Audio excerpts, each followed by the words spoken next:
Cassie, you got a second? Cass, it's about your college. There's something I really need to talk to you about. What is it? How much does one of those cost? They're around $2 grand. I'm sorry, what? How's your brother's arm? He broke his arm out on the trail again. He didn't really tuck and roll? He was supposed to race in the Thunderdome. I've been one-wheeling with my new friends. Oh, is that your new gang? I guess. They've been getting me through the last couple of weeks. It's cool, but I'm really scared about falling. I wouldn't worry about that at all. You're 100% gonna fall. What? Why would you say something like that? You fall, but then you get back up. I guess. Alright, answer me this. Did you die? No. But did you die? No! Alright, well then, what's stopping you?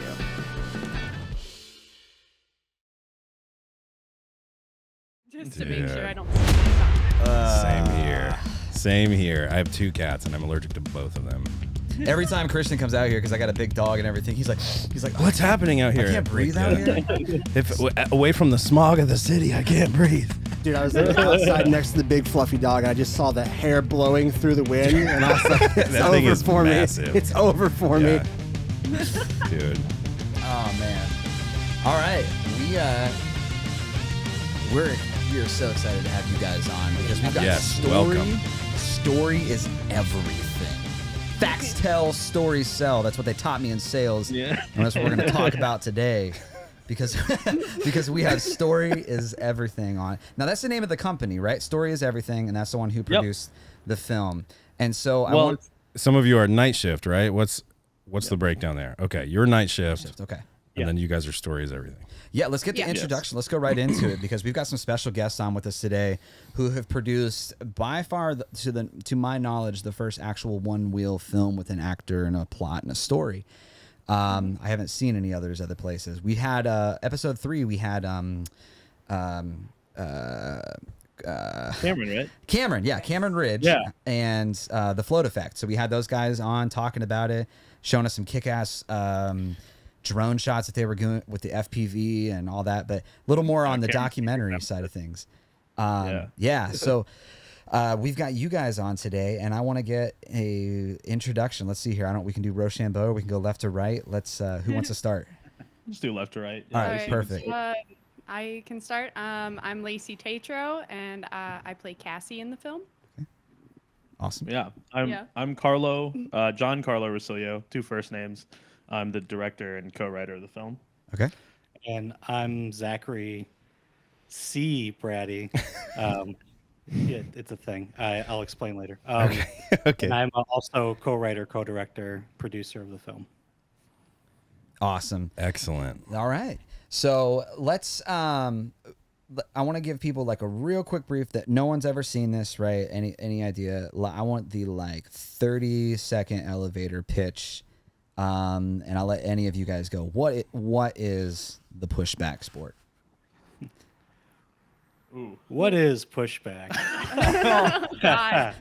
Battle of the names. Are we gonna have like a battle royale right over here? Because we're the Pushback podcast.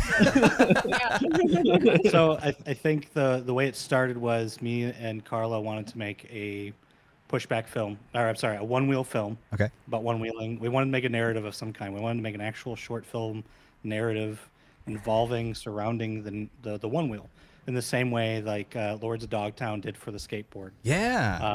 Or like Rad did for BMX, right? So that was kind of like the genesis of it. That's kind of like how me and him started writing and started figuring out what would kind of work for this, what would work for the format, but what would actually showcase what the one-wheel community is actually about, what one-wheeling is actually about. Yeah. So, and that's kind of how we kind of started focusing on somebody who wasn't really sure what they were doing with themselves and kind of wasn't sure, how to solve the problem of getting where they need to go, but also kind of feeling like they belong somewhere. Gotcha. Okay. How many films have you guys produced previous? Is this the first partnership between you two, or have you guys produced stuff beforehand, or? No, actually, this is the second film we've produced together. Okay. We made like a horror film in November, but Zach and I have actually been working on films together for like what 3 years now. It's been about almost 2 years. Mm-hmm. So, and I think both of us have been making like films individually like for more than that. So yeah, and we just kind of met, ironically, on Discord. Yeah, that's kind of fun. Then figured out that hey, we're both in Milwaukee. Let's make films together. It's not a lot of people who do that in our area. So very cool. Now, how Carlo? Let's start with you. How'd you get into Onewheel? So obviously I like movies and I like YouTube as well. So I was a big fan, and I'm still a big fan of like Corridor and Corridor Crew, and obviously my boy Ren. He's just the coolest, and he had a V1 for all those years. And little teenage me into like going into college, I was like, man, I really want a Onewheel, but that thing is so expensive. Yeah. But I was gonna go to Columbia College in Chicago before the pandemic, and I was like, I'm not going to bring my car to Chicago. And I'm like, this is my perfect opportunity to sway my parents to buy a Onewheel. Oh, there you go. So I bought my first XR in 2019, and I mean, rest is history. You know, I just loved riding the board and going on group rides, and then getting thrown into dirt surfers and the Onewheel community. I'm like, oh my goodness, this is awesome. Very cool. Yeah. So you've been out to dirt surfers. So since 2019, then is kind of like your Onewheel start in the journey. Then, yeah. Are you a hardcore rider? Are you a cruiser? What's your style? It's interesting. I'd say I'm more of a cruiser, but I have ridden with like some of the fastest riders. Not saying I can keep up. No. Don't cut that part out. But last year I got to shoot a lot for the different races and stuff. So I did have to go out into some of this crazy terrain, and there's our cat. Sorry, my baby's being a baby. That's amazing. We're clipping that. So, hi, kitty. Yeah. I'd say I'm more of an intermediate rider because I've had to at least go through some of this crazy terrain and some of the races that people have done. But I love street more than trails because at Float Life Fest 4, I did break my left forearm. And I still love trails. I'll definitely do it, but I'd say I'm more of a cruiser, casual. But I won't say no to carrying like a very expensive camera rig on a trail. So nice. I just dislocated my rib last weekend. From we were down at Mike's Bike Park event in Dayton. And I was going across and I was starting to film the guys, and I let the board banana peel out from underneath me, hit it too much at an angle, go on one of those like super steep drops, and just took like 10 feet of concrete to my ribs. So sounded real bad. Yeah, it's at the end of that video. It's pretty gnarly. Yeah, it was a good feeling. I've been stretching like a madman, still can barely breathe, but we're here. Yeah, I mean, just knocks you out. Yep. But you get back up. You keep going, right? You either sell your board or you keep moving. So you just have a consistent theme at the Pushback Army of being the one that gets caught on camera, just eating it like all the time. I don't want to jinx myself, but that has never happened to me. So find some wood, knock on it quick. All right, Zach, what about you? I actually got into Onewheel because of Carlo. And I actually borrowed Lacey's board when she broke her pinky pretty bad, hitting we 22, can talk about that. 23 Don't. miles. I'll get to that. Okay. But I don't do anything crazy. I just cruise on it. I just the first time I went on a trail, I actually bonked my head really hard with a helmet on. Okay. With a helmet on, but it knocked the wind out of me in a way I hadn't experienced before. So that was fun. Nice. Yeah. So would you how much longer did you get into it then? Are you like right after Carlo, or? I got into it last year, like about about a month or two before Float Life Fest. Okay. So I could actually be there to help Carlo capture the footage that we did for Float Life Fest. Very cool. Not that long ago. Very recent. Lacey, what about you? How'd you get into Onewheel? So, Carlo's my roommate. We have been friends since we both lived in northern Wisconsin. Like, we've been pretty consistent friends for, like, I want to say, like, 5 going on 6 years now. Yeah. And I moved in summer of 2021, and it was one of those things where he was like, anytime we would leave the house and there was an opportunity to be like within walking distance of something, he would be on his board and I would be walking next to him. And it got to the point where he was like, just try it. And it's funny because we would be on sets and stuff. Like, this isn't my first time acting in something for Carlo, and he would be one-wheeling, and I'd always make fun of him for like carrying equipment to our locations. I'd be like, look at you with your stupid one-wheel. Like, are you so cool with your little one-wheel?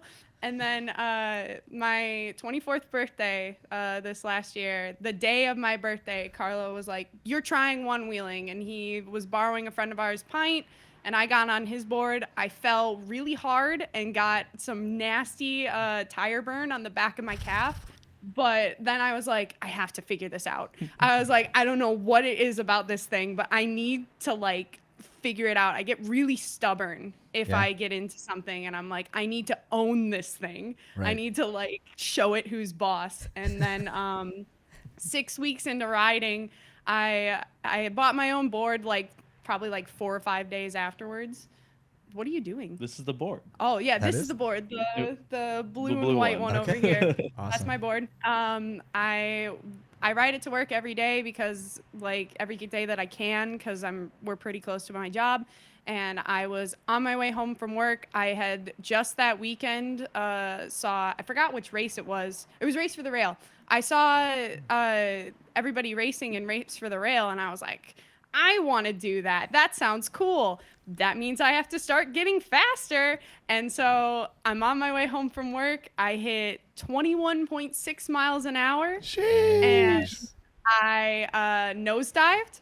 I put my hands out in front of me because I was wearing wrist guards and I'm an idiot. And hands kept like stayed in the spot they were in. I kept going forward.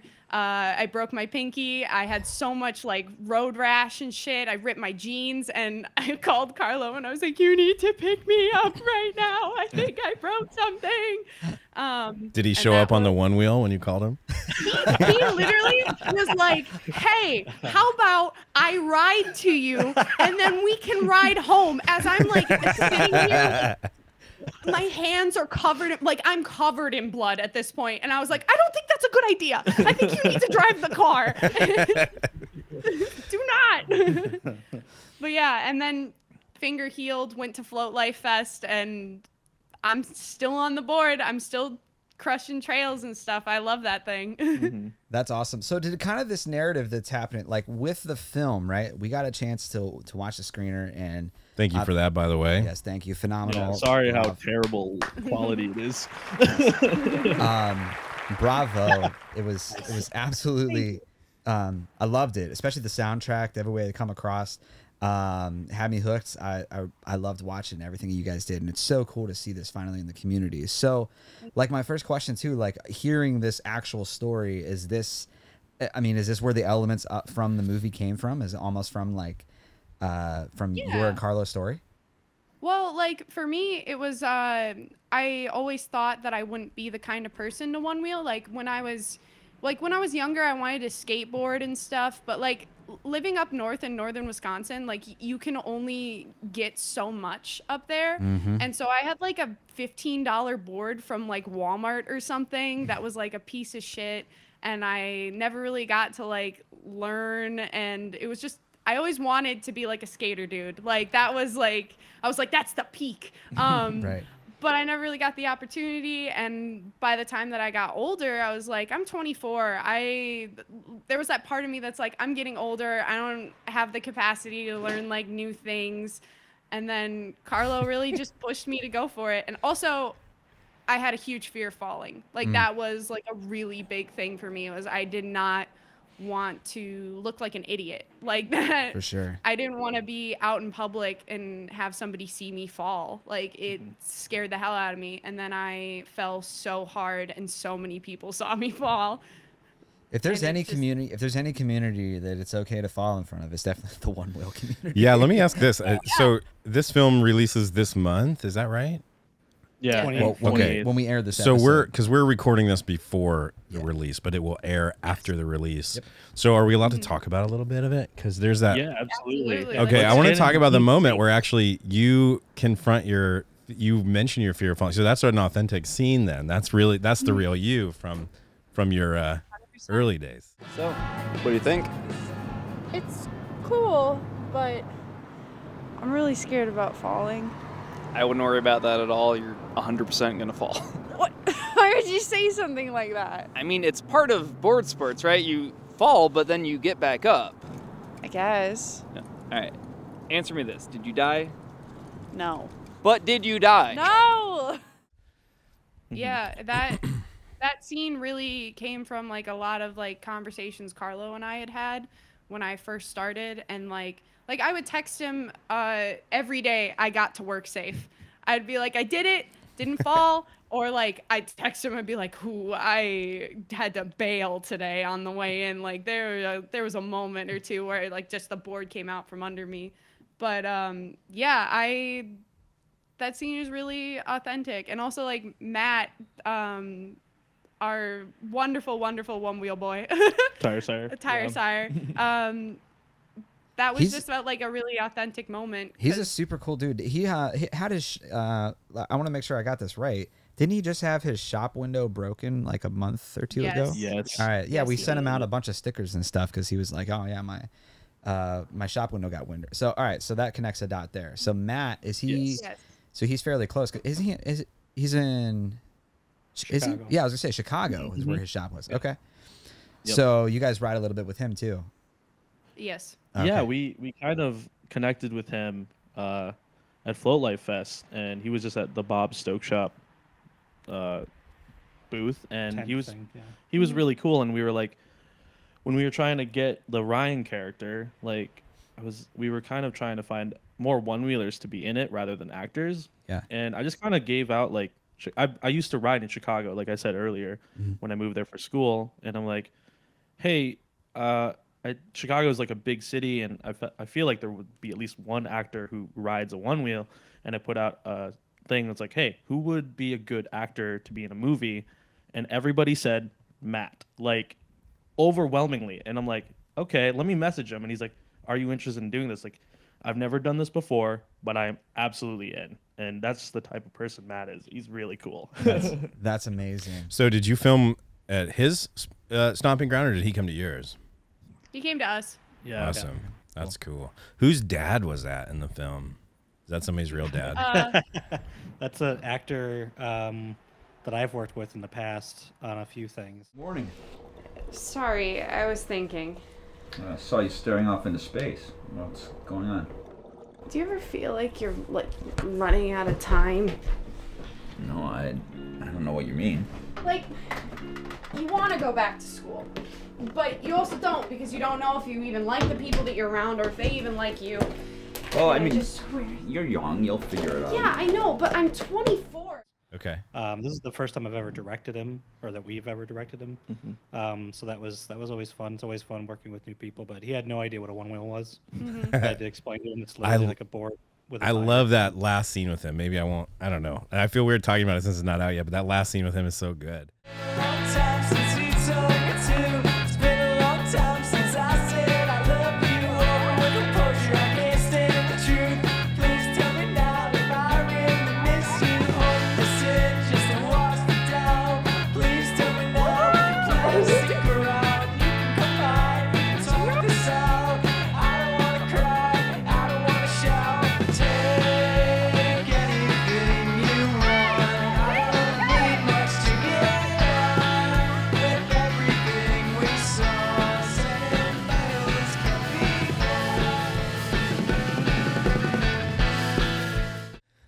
Yay. And it's 100% genuine. Yep. It look. all- You can that see him doing the. You can see him doing the like the Rap-like real thing. wobbles. Yeah, the like Yeah. everybody's first 10 minutes wobble. Mhm. So I was like, did they direct him to do that, or is this his first time on a one wheel? Yes. We had Look- to do zero directing for that. Yeah. Yeah. That was a good scene. Just cameras on. Just psh, all Yeah. right, capture it. Exactly. Yep. Yeah. I also love the house that it was filmed in because it reminds me of just like my entire childhood. It's like It's actually my grandparents' house. dude, it's Like, so so authentically like a grandma's house. Yeah, like it's so real. It's Like we so were like, real. we need a house, Yeah. Lacey. Talk. And we to need your a bunch of grandparents. shit all over the place, like Yes. magnets and stuff. Like it's just so real. I was like, there's no way they set this up. This is somebody's real house. Yep. We are gonna send you a video. It's a bunch of turtles. There's literally like a whole 2 tables worth, and it's many just filled with turtles. like glass turtles. It was the funniest thing because our production designer spent like an hour moving all of them out of the way so that we could film there, and then we just decided, oh, we're actually not using that angle. So he like spent an hour just moving these turtles for no reason. It's just like an Aw. army of turtles. That's so Brandon funny. Neves. All the collections of grandmas, man. Whether it's Yeah. birds or turtles or When whatever. when you pull the yogurt out of the fridge or whatever, I'm like, I think I live there. I think that's my. Yeah, I think somebody in my Funny, family 'cause lives I there. lived there for most of college. I lived in that house, and I'm just like, That's my wow. mom's fridge. Yeah. It's so good. I love that. So what birthed the concept? Like, when did you get the idea that said, I definitely want to make this one wheel film, and like, what was step 1 there? So, do you want to? It was the car ride to Float Life Fest. Yeah. I'm pretty Yeah. sure. Okay. Yep. So we all rolled down together to Float Life Fest. Was this in Bentonville? Yeah. Yes. Okay. Yes. Yep. All right. This was last year in Bentonville, Arkansas. We were rolling down, and I'm like, dude, I really want to make. I think it was me. I can't remember. I think I was like brainstorming. Oh, you know, it'd be really cool if we did something like Rad, like the BMX movie that came out in 1986 or something like that. Yeah. I was obsessed with like 80s movies at the time. Still kind of am, but like that Hey, was, like, a they're big thing. great. I was like, Dogtown Yeah. was, dude. I grew up. I was like Lords of Dogtown. Like beyond that, and like all the Thrasher videos you watch, but that's not a Lords of Dogtown. You know what I mean? yeah. So I'm like, Carl, let's really do this, and Lacey can be in it because she actually won wheels and is an actor. So like that's kismet already. You don't. It's easy to get someone who doesn't know how to act to kind of act a little bit if you with enough patience and time. But getting someone to learn how to one wheel is a little bit probably the not so easy. Not day one at least. So And for me, it was I was shooting a lot of one wheel tricks and all the races and stuff. But I mean, my heart isn't filmmaking. I love making movies and storytelling and stuff. And for the longest time, like I loved shooting all the tricks and races and stuff. But I just knew like I really want to make a movie about this experience and all that stuff. And well, luckily Zach's like, hey, we should make a movie. And I'm like, well, the trip back. It was a trip. there back. we go. I think it was the trip back because once I had gotten to Float Life Fest, this is the first time I've ever been like around this many one wheelers before. Yeah. And I had no idea what to expect. I expected like a Long Beach kind of like surfer bro, what's up, dude? Let's go, hit the pavement, kind of like cringe fest, right? I had no idea what to expect. I had never been around any of this in my life, so like we go down there. And you guys were talking about like if there's ever a community to like be okay to watch you fall. I had this gigantic camera rig on me, and there was one of those wire covers, like cable covers for like on pavement, so like you can run cables across pavement, but no one's gonna trip over it. Yeah. I couldn't get over that. I couldn't get over it because I was pretty new to one wheeling, and I had this huge camera rig, and I'm like, if I go over that and I beef it, this camera's going down. And so I did it anyways, of course, and I beefed it. And like 3 or 4 people caught me and were like, "Oh man, you okay? You want me to carry this for you?" Like everyone was just the nicest people I've ever met. Yeah. At like a giant gathering like that. So ever since then, once we were like on our way back, I'm like, we gotta make this film. We gotta make it about the one wheel community. And Carlo and Lacey really helped fill in the gaps of like, this is really kind of what the beginner's experience really is. I mean, I have mine, but like to like round it out, Yeah, I think there's this unifying force of when you start one wheeling, it's one thing, but then when you find the one wheel community, it's like this immediate adoption, this immediate like, we've said it what 400,000 or 500,000 times that like the one wheel community is the best community on the earth, and like you were talking, Lacey, you were talking about like your Walmart skateboard and you wanted to be this like skate rat, right?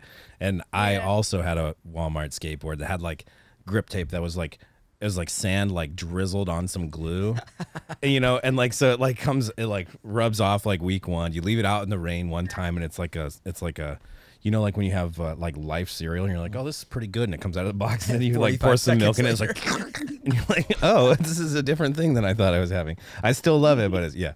So, but then you get up to some skate rat stuff, right? Like you get into that, like if you go further into that community, and so it's like an interesting. I actually like the one wheel community way better. They get up to some shit, you know what I mean? Like one wheelers do some skate rat stuff, but it's not as like. It's violent and competitive. Yeah, it's more. It's the ultimate. It's the ultimate blend because of I think the other niche or whatever you want to call it of people that come into the one wheel community and you get it all together. It's like, I mean, I still skate to this day. I was just out there. I got 2 kickflips back down. Got a little mini ramp, like going across it, but also like we've got people who are gaming all the time, and then we've got people who are into film and all that. Because it's such a versatile tool, and I think too, it's like skaters. That's not a super expensive hobby to get into. So like more teenagers and stuff can get into it, and we all know how teenagers are. You got to like drop some dough on a one wheel, so you're most likely an adult, and you're not up to that. So or you get your parents to buy you one when you go off to college. Hey, yeah. I help pay for it. My wife paid for mine. I'm not saying. She said. My wife owns mine. Yeah. Oh man. So okay. So the story of how you sort of the inception of the idea is really cool because it just seems like kind of obvious. If you're a narrative filmmaker, it seems obvious that like when you experience this, that you want to tell a story about it. I love the personal nature of the story where you're talking about like sort of it's not like an abusive home, but it's like a like a person who's finding their way, like a person who's not 100% outcast, but certainly not included, and then like finding the community. I love that whole thing. How long from like, let's say, okay, so you wrap up pre-production, from production and post-production, like how long was the production of this film?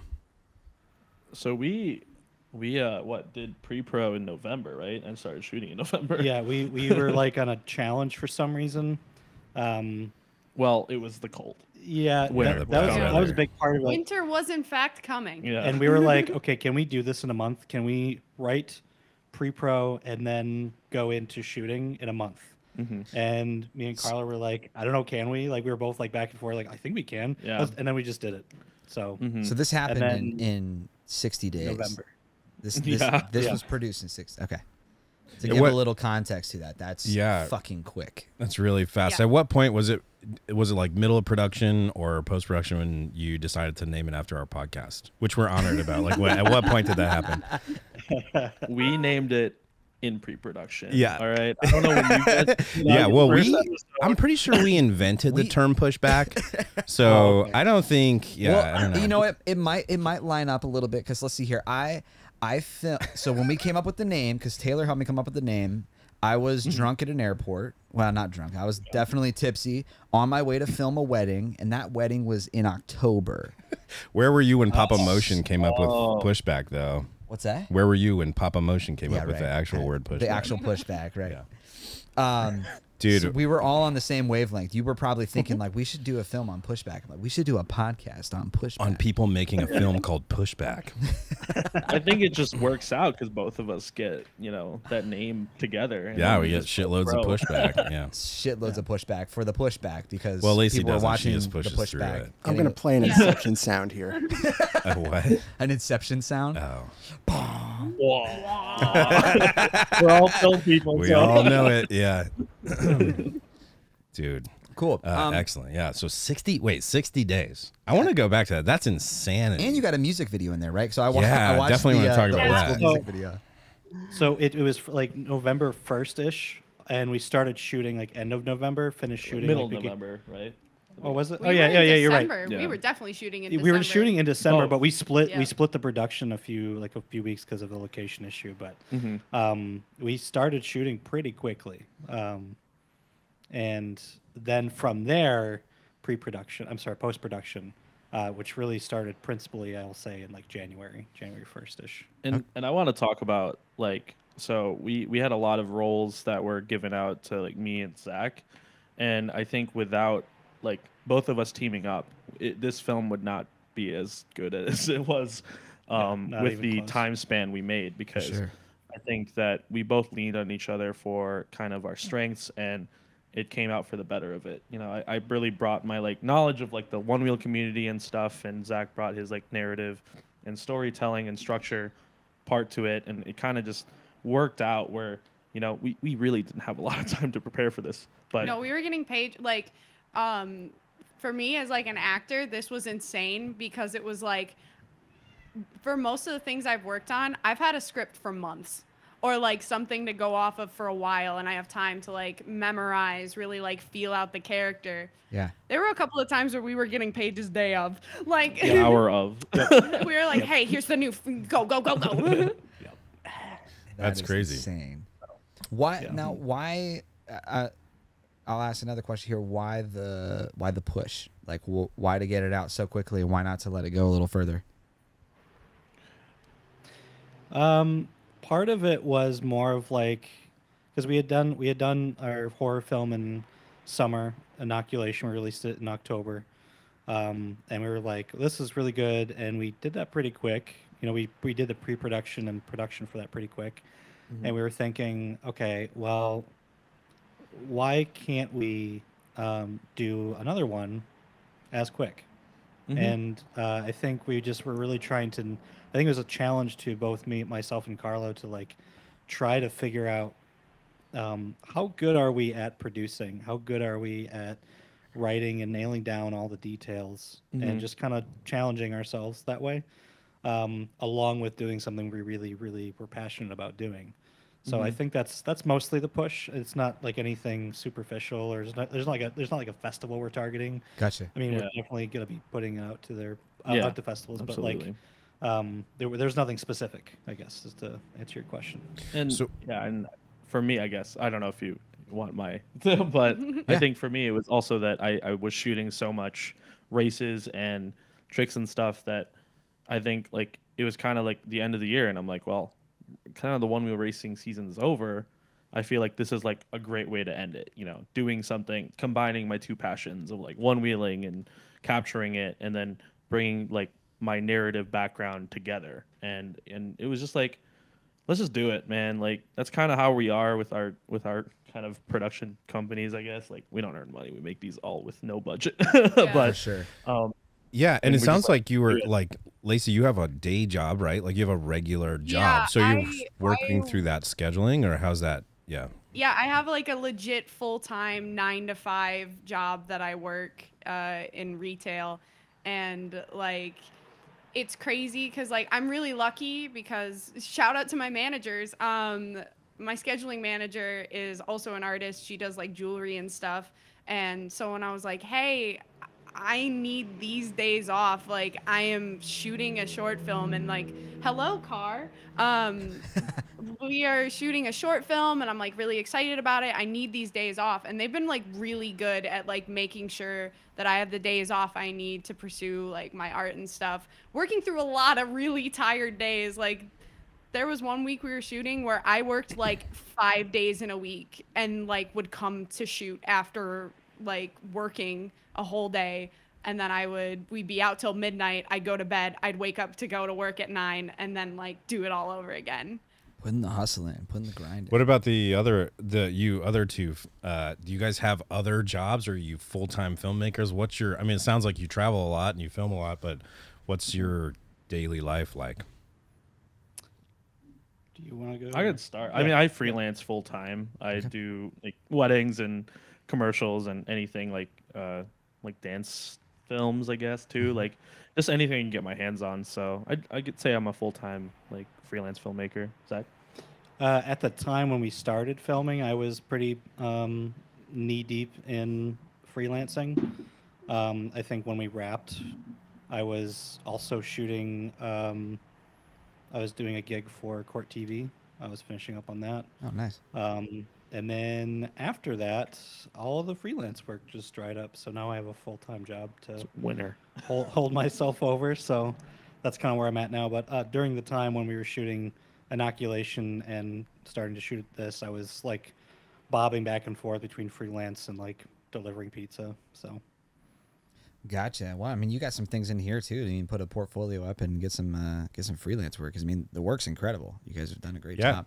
Yeah, it's I like hearing how scrappy you guys are. I mean, that's kind of the way it is in the art world, specifically. Excuse me, like filmmaking. If you don't work for a marketing company or something, like you just got to be scrappy, and it sounds like you guys are that. Make it happen. Yeah. Yeah. Yeah. Now, what about? I want to shift gears a little bit here. In the film, like we've got some one wheel riding. Was there any eat shit moments that happened on camera? I'm trying to think. There were a couple of times where Matt was doing tricks, and the board would come out, but he wasn't like eating it. He wasn't like facing the concrete or something. Nothing that delayed the filming. No. Thankfully. Okay.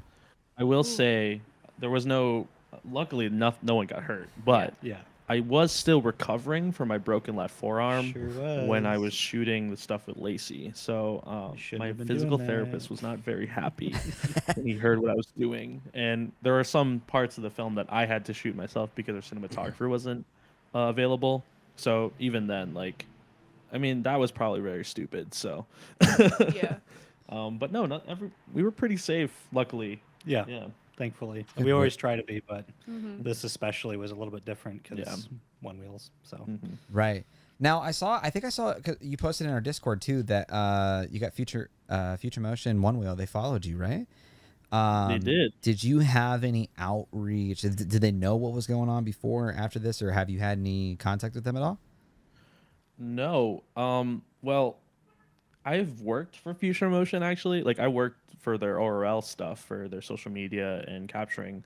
I just didn't want to bother them. Like I'm just anxious, and I was like, I'm just gonna do this on my own, and hopefully people will like it because I don't want to like try to push my art and try to be like annoying with it. Yeah. I'm also just an anxious little boy, so it's like what it is. I think everyone on this couch is. This is anxious. a couch full of anxious little boys. Anxiety, Like... just anxiety fest over here, man. Yeah. Everyone a holiday about it. Mm-hmm. But Gotcha. nothing like that. Well, you guys move quick, and then you could probably have Pushback 6 out by the end of next year. Yeah, Halloween next year. Yeah. Don't tempt us. We were just talking about like the idea of making a second one. Yeah. 6. 6 is a lot. As fast as you guys move, you can do it. You guys are moving and grooving. You'll be like, yeah, this is what it's like to have a one wheel and a family. Like it'll be like chronicle, like No, next. 3 children that she's 6 trying to kids. support. Yeah, Next one's Cassie at Race for the Rail. But one wheeling. Next one's Cassie at Race for the Rail. Yeah, right. Cassie at Race for the Rail, Part 2. There you go. Yeah. Race for the champion. Race for- Who knows? Not saying anything. Maybe. Maybe not. Well, I think since everyone's watched the film, technically it's April 1st. Yep. April Fool's Day. Yeah. One thing that does bother me is that we kind of did like not wrap up one of the plot lines, which is the opening of the film where Cassie's actually racing. We definitely put that in there because, well, one, we wanted to kind of hook the viewer in, and two, I think that was the path that we want Cassie to go. So, if we do pursue another part or episode or however we do it, we definitely, Can I talk about my initial idea for it? Yeah. Sure.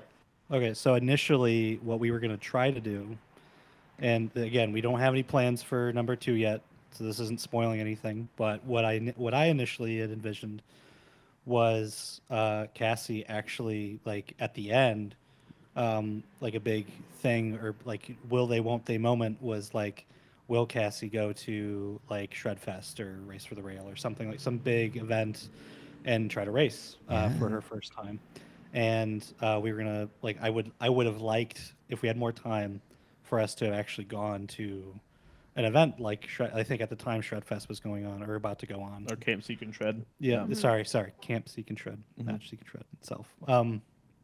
And that would have been really cool. Definitely would have wanted to do that. So, not saying we won't for number 2, but it's not out of the question. Like, Yeah. we obviously like making films, and and if people really like Pushback, which we hope people do, Yeah. we are totally open to crafting new stories about the one wheel community and bringing our narrative kind of backgrounds to it, and also the racing kind of story kind of comes from how like Lacey Well, Lacey, I'll let you tell it. So, yeah, me crashing my one wheel was because I was watching racing stuff. But the only way I can like describe it is we were watching Race from the Rail, and like I don't know if y'all have seen Wallace and Gromit, but there's this moment in A Grand Day Out where this like robot sees like a skiing magazine for the first time.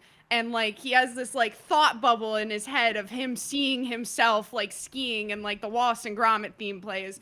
And like I was watching like people race, and I was like, I could do that. Like that's something within my reach. Like if I keep going, like this could be something that I could try. And then I died, but I crashed so hard outside of the Milwaukee Art Museum, like.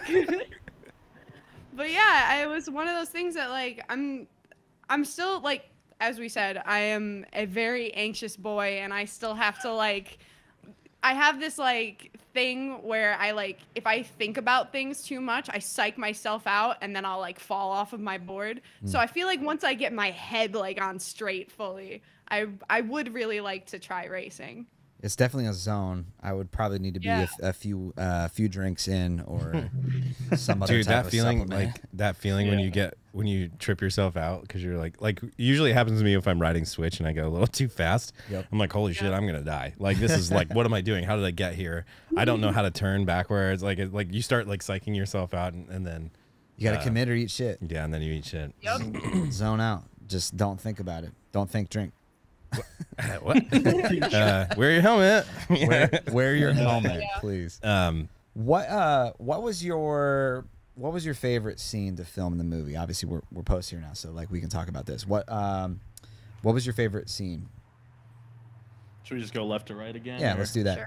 We can start with Lacey. I feel like I That start means on the. I have to go first. Yep. So for me, most likely, I think it's the scene where Ryan teaches Cassie how to one wheel.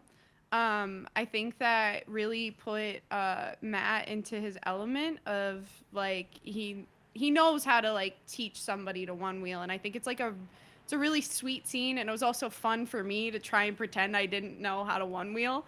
Like there's something like really fun in that, like trying to like get into that headspace again. Yeah. But yeah, I think it's just like a really sweet and fun moment, and also I think it has the feeling of what that first experience is like for a lot of people, of being like, oh my God, I'm gonna fall, and like the other person holding you and being like, I got you, like it's okay, like we're both in this together. And I think it's a really sweet and fun scene. I like it a lot. I love when your character tries to disembark the vehicle for the first time, and you do the splits thing where it like rides off a little bit. Shoots out. Like it's like, I told you to jump off with both feet. It's like that moment where you tell every noob jump off with both feet at the same time, and they never do. Can't do it. And dude, and I just love that you put that in the film. It's like a really authentic moment. Yeah. I love how pissed off you were in the car. I like when you're talking to yourself and you're like putting your keys in. You're like, that's not even funny. Like when those like. When Thank those, you. That's all homies ride by. improvised, and I'm very proud of it. That's not even funny. Like you're like you're like just talking shit the whole way up. I loved it. Thank you. Carla, what about you? Oh boy, I have to say I did really like filming all the trail scenes. Lacey and I got up at the butt crack of dawn, and So early. yeah, it was like this was the first time I was really going back on trails after my broken arm. And it just felt like I was back in the zone, just like flowing through these trails and stuff. And it was just so much fun, and it was gorgeous. It was just like, there's just something about waking up at sunrise and like seeing it rise and having that type of flow and zen with For sure. one-wheeling. Do you Yeah, guys so- ride? Total side question here. Do you guys all ride stock boards? You guys ride any mods or? Mine's stock. Yeah. Well, Zach here doesn't have a board yet. I'm looking to buy one. Yeah. You have an XR for sale. Keep an eye on Why Facebook not Marketplace GT? because Yeah. all of these. If we get past the GT drama going on right now, there's going to be some XRs for sale for sure. I definitely believe that. I'm waiting. Yeah. I'm waiting for the right moment to. Yeah.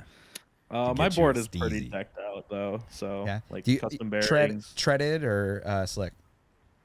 I have a slick right now. I used to have a treaded. I used to have like a Burris 6-inch, I think. And right now I have a discontinued Street Pro on my board. Everybody keeps telling me about these things. I'll never get to try it. I'm pissed. I saw somebody who had a hub, and I thought about it because I had a hall sensor down or something. Like, I could just get one extra, and it had the Street Pro on it. And I was like, ooh. I do love this tire. I will say it's sad that no one else will able to get any more, but I also have a CBXR on my board. Sorry. Okay. Just thinking about mods. Yeah. To get that extra range rolling too. Back to the scene. I was just curious if you were riding tread or not, like when you were first getting back on the trails, right? Because I'm always curious to see what people's thoughts are coming in, like especially if you get an injury, like, oh, do I want to go? Don't want to slip out on a trail or go back and forth. Like, I know for me, I never even wanted to think about riding trails until I had a tread on my tire. But yeah, I rode a slick for that scene. But I'm rocking my Vega. Yeah, she's rocking the stock Vega over here, which is I don't even understand how you Cries do and that. stock pint. Yeah, I ride the stock Vega right now. I love that tire. No, it's a good beginner part. I love it. I mean, I guess I'm still a beginner, but I love it. He's about to put my yeah. I got a Hoosier the Hoosier treaded. Yeah, the T2 one. The T2. Yeah, I'm looking forward to riding that. But my Vega is about to be done, like being a tire anymore. So I'm riding it till it's dead. And then I'll try something. The Vega's like a great starter tire for everybody because everyone can just jump on it. But once you experience other tires, it's just I don't know. It changes the game. It's a beast at sliding. I'll tell you that much. I like to keep the Vega on for any slides because that square just locks you in and you go. That's really true. Yeah. For as much as I've had to like borrow other boards or rent a board or whatever, and I've pretty much like almost had to ride like a stock Vega. But when Matt came up, Tire Sire, for our music video that we did, he had a Vega treaded, which I didn't even know they had. Although I haven't really been looking into all the different tires and stuff. Yeah. And I like that a lot. And I don't know if that's like a crazy thing either. I've not rode it, so I didn't even know that was a thing. Yeah, Craft and Ride. I saw them. I just saw that I mean, I'm sure someone else sold them, but they finally started selling them on Craft and Ride's website. But I haven't had the chance to try it. But I would assume it'd probably just be like a firmer compound shredded Vega. Yeah, I probably won't get it, but you know, yeah, right. all the power to all you Vegas. I will. I'll do it. My Rep Vega. My Flight Fins T2 tread will never leave my Venom Steezy Cat board. That's probably my next tire. That thing rips, and it's squirrely enough to remind me of a pint, but it's that thing super carvy compared to like I said, only thing I've ever had on my own board is a Vega. And when I rode his, I was like, oh my god, I need this in my life right now. Like trail riding on that thing is gonna be sick. But back to the I want to get Zach's favorite scene in here. What was your favorite scene to film? Oh, sure. So like my favorites were I liked the like learning how to ride scenes, both of them, because for me that was like I had flashbacks while I was watching it happen both times of like me and Carlo like helping me. It was just so surreal. I'm like a 29-year-old like, oh, I'm gonna fall, you know, like I felt so stupid and like, you know, like I don't know what I'm doing, but that's just how it feels when you get on the board for the first time, and you're not alone doing it, which I think is always cool. Is that, you know, maybe some people do, but I feel like a lot of the time you're getting into one-wheeling because of somebody else, and that somebody else is going to be there to like help you learn how to get on the board for the first time. Yeah, I mean, there's the rare occasion people don't like. I mean, for me, I was a skater for the longest time, and I watched them since their first Kickstarter, and I was like, I want that thing because it's basically a skateboard and a snowboard all in one with this tire in the middle. I could ride anything. And then of course I had to learn the hard way and buy a pint and eat shit a lot of times to be like, man, there's got to be something to these things. But even I felt like I related with that scene, maybe less as the person being taught, but the person teaching other people how to ride. And I think it was super powerful. It was really cool, and I think the one-wheel community is going to be really in love with it. Yeah, I think everybody's going to have these moments that, I mean, we all did when we watched it, like just how like these. Oh yeah, it's a good core memory of mine when my buddy taught me.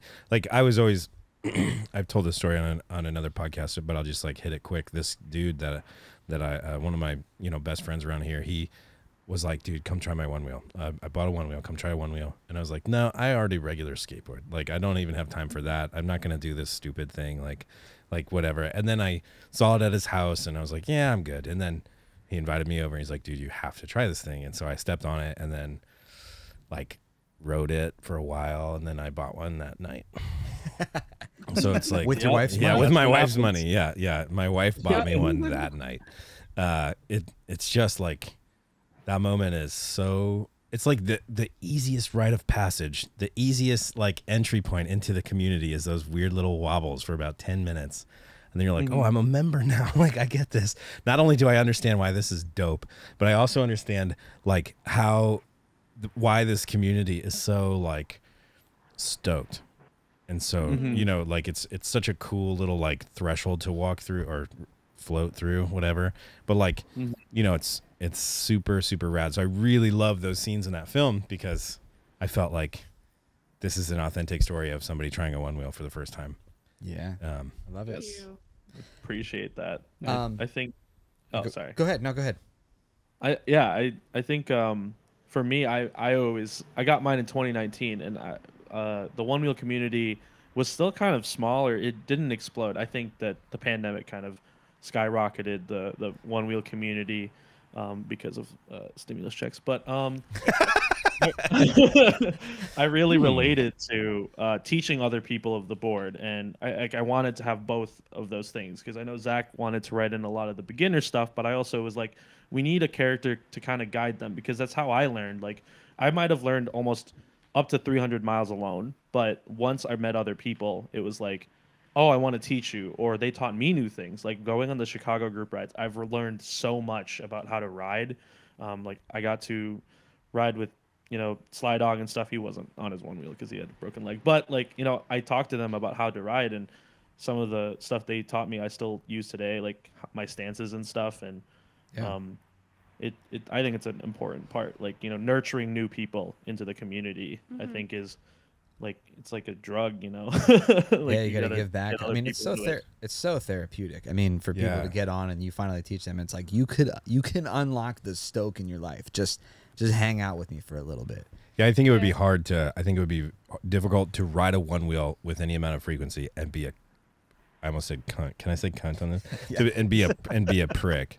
Like like whatever. Like I think it's like nearly impossible to spend more than I don't know. I don't know how often you guys ride, but you guys sound like you've got some miles on your board. But it's like it's such a spirit lifter. Like it's settles you down at the end of the day, brings you up in the morning, and if you have a shred session, like doing tricks or whatever it is, trails, like gets that blood pumping. There's nothing bad about this thing, and it's good for the environment. Yeah. Yep. Especially with gas prices right now. Jesus. I don't even own a board. I don't even own a board, and I've never once felt like an outsider. Among other one wheelers or riding with people and stuff. That's awesome. Such a killer. Now, what about? Now I do want to go back. I know no one really had like a serious like eat shit moment on while we were filming, but let's hear best nosedive or best bail. I want to know what you guys is. The best nosedive is the one that almost killed me. I think for me, the broken pinky one.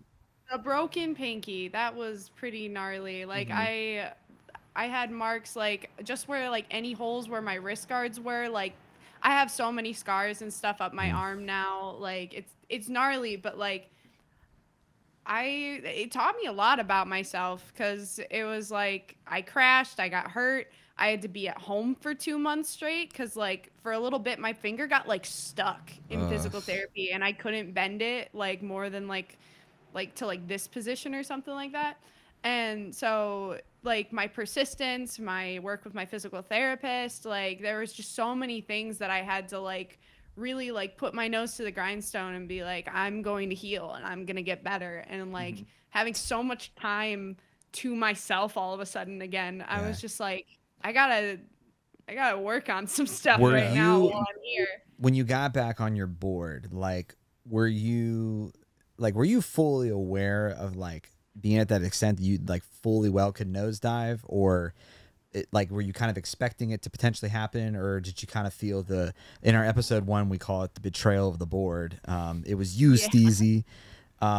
Did you feel betrayed by the board? Like, did you feel like were you worried the board might go ahead and give out at you at any time, or what was kind of your? Did it create trust issues? Did you have to reconnect with your board emotionally? Well, the first time I got back on the board was at Float Life Fest. Okay. Like, I had not ridden my board. I think I rode it once to our car, like on the way to Float Life Fest. And I was like, okay, I still remember how to ride it. I did not distrust my board. It was me. I knew it was me. I knew it was me who fucked up and was going way too fast, and that was on me for not thinking about that. That kind of goes back, like, and I don't know if you guys have watched the podcast before. Like, on episode 1, I talked about it. Like, when I'm skating and I'm trying to go in and do a trick, like, I'm fully prepared for the consequence of whatever my bail might be if I don't make it. Like, in the first couple times I rode my board, like, I didn't know shit about pushback, or I'm not like, I just got on the thing. I'm like, yeah, I'm stoked, and it was a pint. And I remember the first time, like, the board just gave out on me.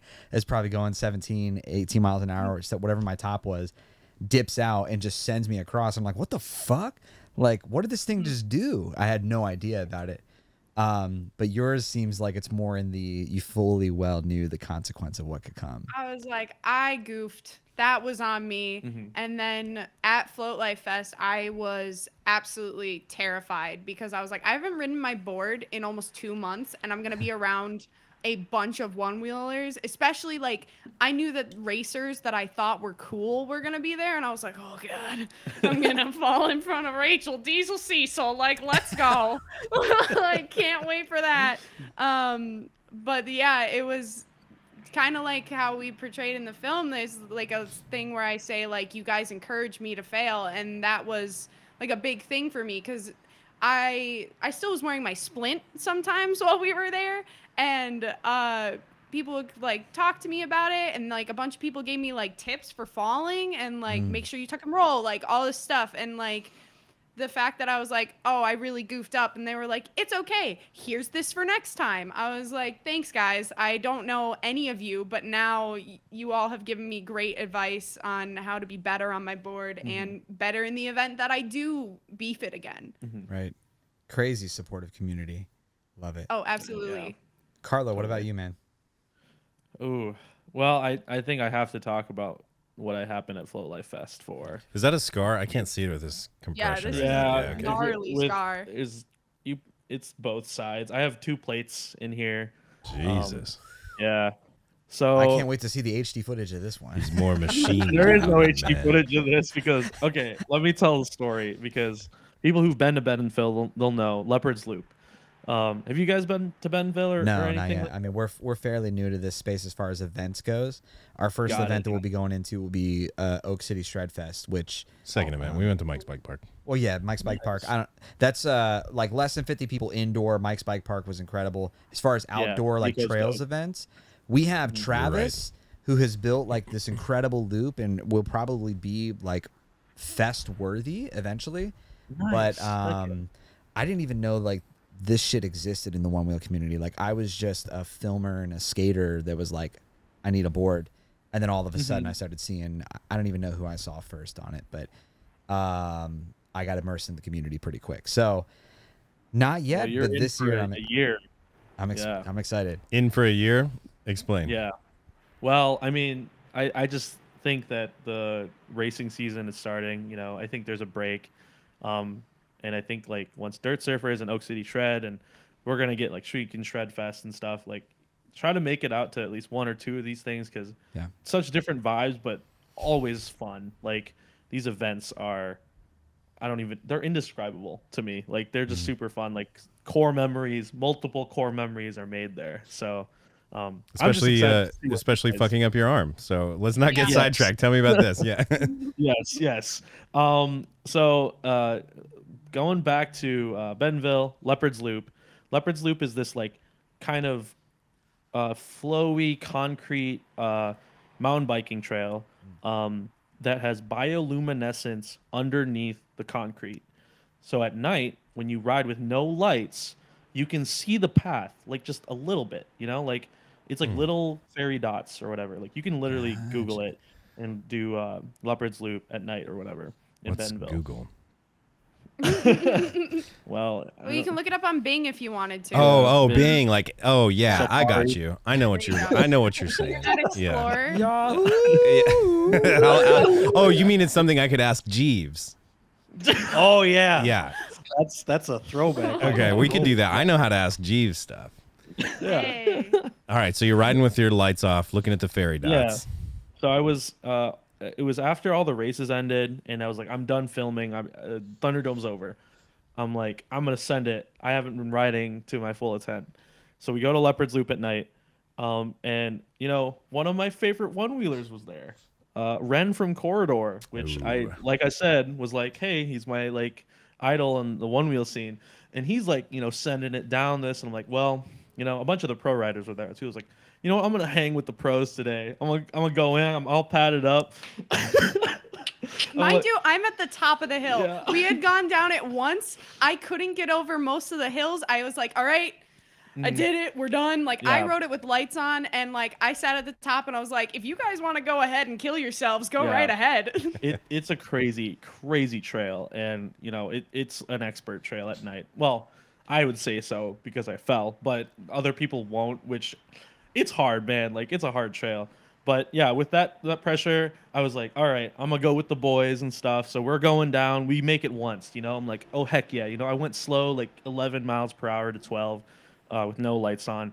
I'm like, we're gonna do it again. And they're like, we're gonna go again. We're gonna keep rolling. I'm like, all right, I'm gonna pick up the speed. I'm gonna keep up with Ren this time.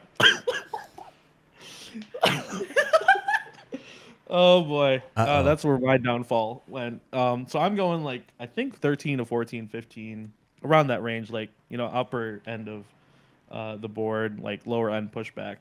And then so the thing about Leopard's Loop is they're pretty steep turns. So like they'll flow like this way and then that way.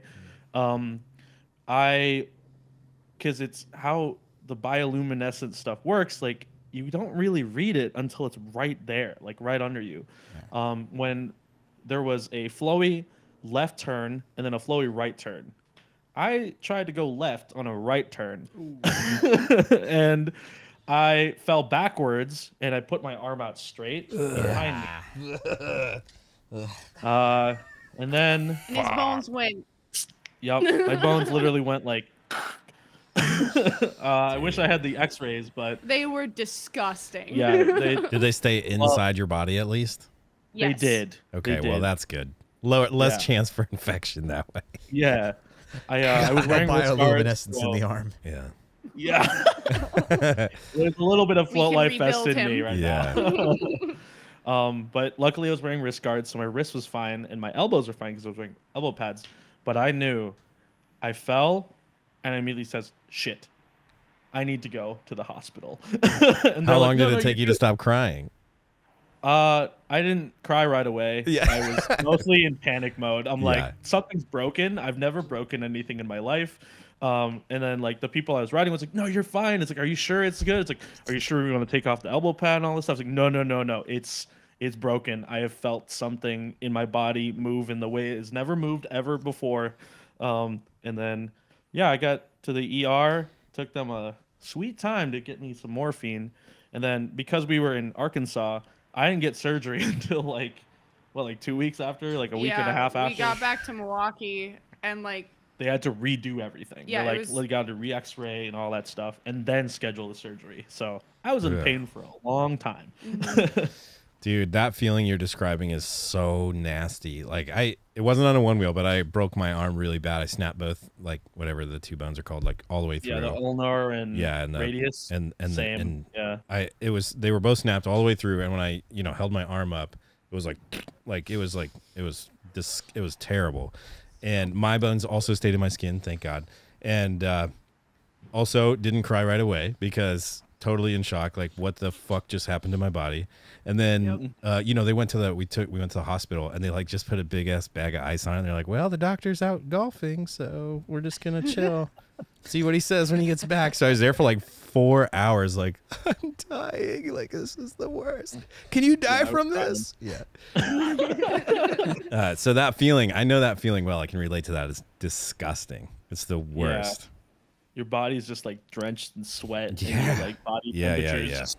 Yeah, no, yeah. Do you need some orange juice? I don't know what I need. I need every juice. Yeah, I'm just hanging on for dear life here. Yeah. Yeah. He was barely coherent. We're in like the hospital. It was me and him, and like nurses will walk by, and I'd be like, "Hey, can he have a blanket?" I was like, "My friend is dying here right now. He's cold." As I'm sitting there in like a tank top and a jean jacket, because when we had first left, it was still warm out. But then like it's 2 in the morning in the hospital, and I'm just like, yeah. Do you have a? Can I use your Wi-Fi? We're trying to find like a plot to bury him in back home. Like he's. Yeah.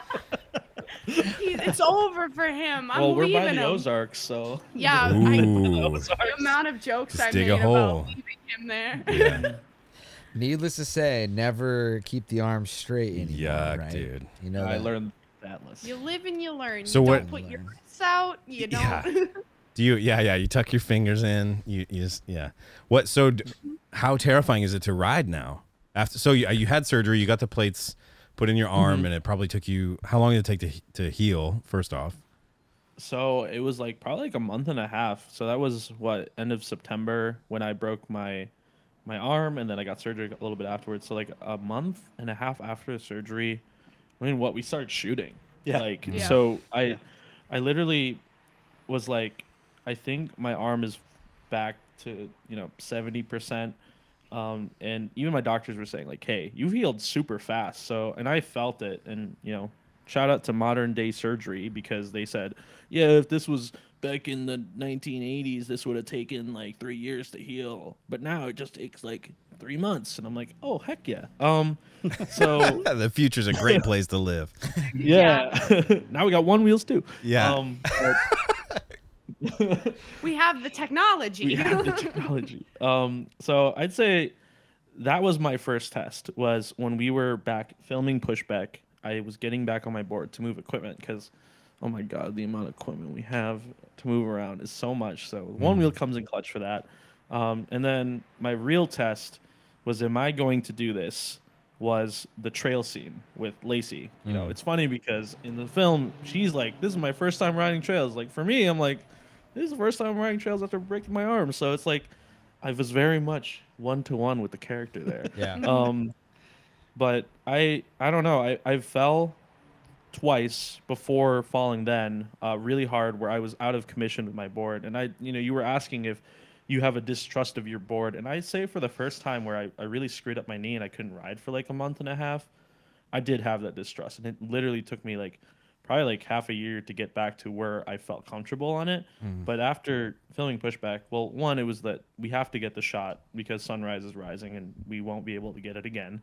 And two is just that I understand my board enough to know that I can do this, and I have the muscle memory. It was around 2,300 miles that I filmed that scene, so I put enough miles on it to be comfortable. But yeah, I think I was just stoked to be back on my board at that point. So I feel it. Cool. I feel like too, there's a point like, and maybe not for everybody, but like anyone who's trying tricks or done stuff, if you've ever gone through something like a hall sensor going bad or whatever, you just like, I feel like it's a experience that needs to happen on the same token of like, because you kind of know, be like, I probably shouldn't try to do certain things on my board right now. Something is majorly off, or something's just, you're bored enough to be like, all right, I know what you're one with the board, right? You start having that communication with it. But I remember when my hall sensor went bad and I didn't know what was going on, and that fucker just like just gives out. You hit this little click and you're going like 10, 12 miles an hour, but then like it just give out and just like start to nosedive. Like riding in the shop with you and you're like, I keep hearing this click. I'm like, I'm not hearing anything. And you'd be like, yeah, and the board just like gives out. I'm like, what the fuck is happening? Do you hear that? No, I'm not hearing anything. Oh, I think there might be something wrong. But thank God for the SLS guys, because they got me hooked up and repaired. But yeah. All right, so let's go in. So we've got Zach. You got a good bail story, or are you just like invincible?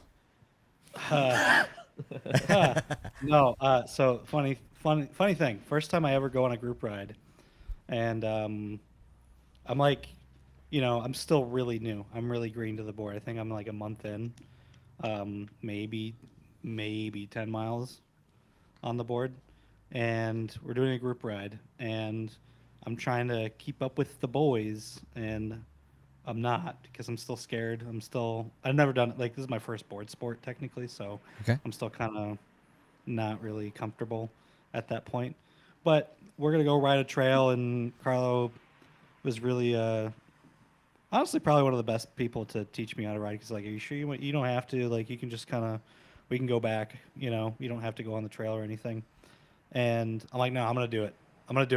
We got Float Life Fest coming. I gotta get that footy. We're going in, right? And Anything for the footy, baby. Full sacrifice. Anything for the shot. Anything for the shot. So there's like this bridge that goes over a creek, and then the trail starts basically. So we go over everyone goes over the bridge. I'm feeling okay. I'm feeling all right. And we get up to the top, and I get off to like readjust something, and I get back on, and I'm on on a weird incline. This is where I learned that you can't get on a board if you're at an incline. The board's like, or at least I can't, because I'm also a pretty big guy. Yeah. And because the board just slips right out from underneath me, and my head just goes full on to like a rock that's like sticking out of the ground.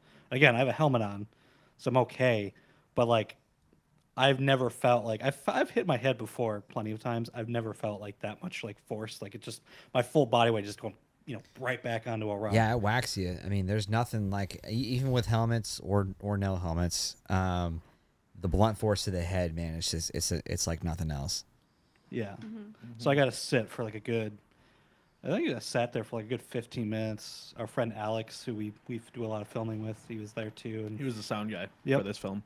and also the guy who opens up our pushback rap video. That's That's right. Alex. Nice, Nice.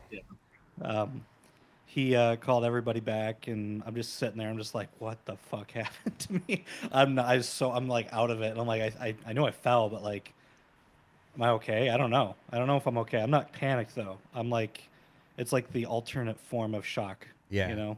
You're not really panicked, but you really don't know what happened to you just now. And Did you get a concussion? I was fine after that.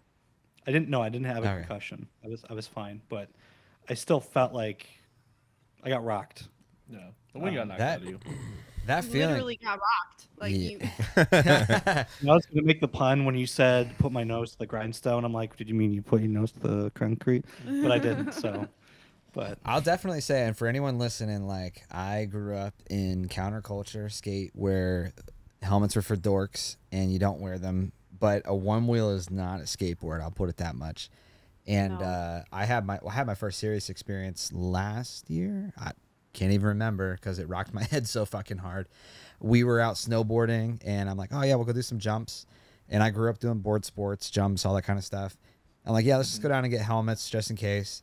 And we go to like scope out the trail, and there's a nice ramp, and the people are like, yeah, go ahead. And there were some skiers hitting it that day, and they drove some rivets in. So when I hit it with my snowboard, it just like hit me at a pinch and sent me up about 14 feet in the air, and came down backwards and went like this, fractured my tailbone, and I wasn't wearing a helmet. I slapped my head and just straight blackout. And I'm like, my brother-in-law comes up behind me. He's like, you okay? I'm like, I don't know. What are you doing here? Like, what is this? Where are we? I don't know what's going on. And so they take me to medical, and I could guess the president at that time, but I couldn't recall shit. And so after that, I was like, like when you're going the speeds, and a snowboard included, like when you're going those kind of speeds, like just put a cap on. Go buy the shred ready helmet that I have that has like a bill if you're still like fuck helmets.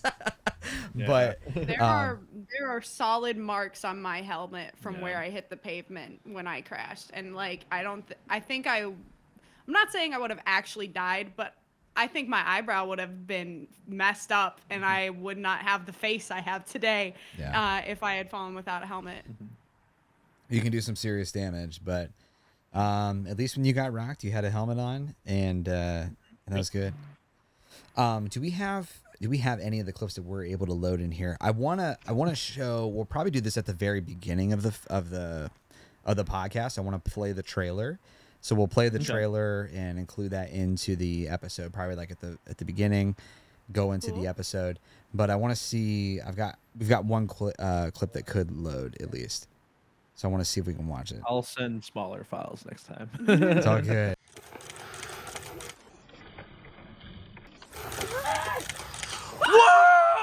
Right, so we're having issues with clips today, which I can't play it. But what we'll do is we'll watch the clips afterwards. We'll react. Wait. What?